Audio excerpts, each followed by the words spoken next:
mga pangga maglihinlo na pagtagpo gita. Ato butangan og asin mga pangga aron matanggal ang langsa og ang iyang kadangog. Ana lang siya pangga. Tapos ato na siya patahayon, siya patuyoon aron wala nay tubig. Yan. Ato tanggalon ni iyang sa ngipon sa kani dapat ato na siya tanggalon. Yeah, di na atong kugita, nakatatuyo na tag kugita unya ati utang sa ato kiyaha, kawali. Yan. Pangga ingon ani ra ta maglimpyo og kugita tanggalon nato ni iyahang kinaon.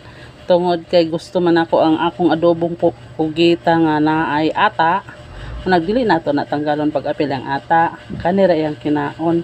Di ba kanwag naay murag itlog, mas ubos-ubos na anaag iyahang kinaon. Yan.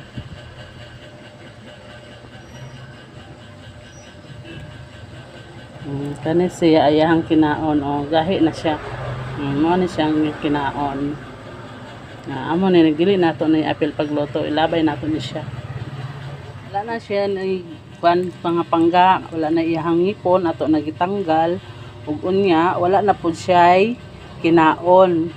Ato na pud gitanggal kani wala ko nitanggal tungod kay gusto ko ang akong adobo nga kugita na ay ata. Gusto ko itom-itom ang pag-ako adobo.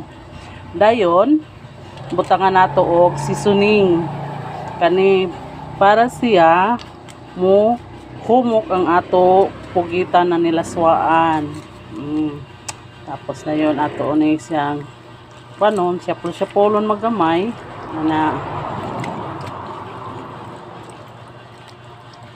ana na siya. Dapat walay tubig hanira kanara siya kanang pugita ra gyud kay mag kuan naman na siya mo tubig ra man siya buot-buot iya siya dili mo gahi.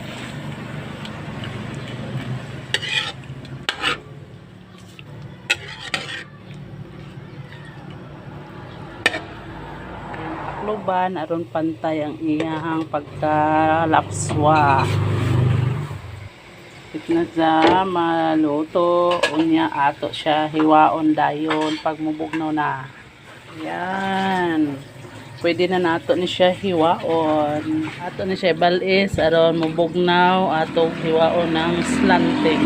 Ato ra mga pangga kadali maglaswa ng ato hiwaonon para adobo na pugita.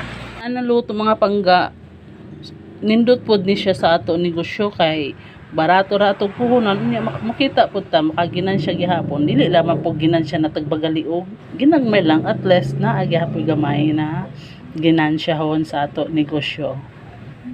Ana ako nang gihiwa-hiwa ginagmay ag kugita unya mo na ginagmay na akong paghiwa kay para makabaligya akong 70 ag takos o pwede gihapon 50. Katumatuod akong gihiwa, wala na ko iapil pag ginagmay ning ata para dili na siya magabukag. Ana ra na siya.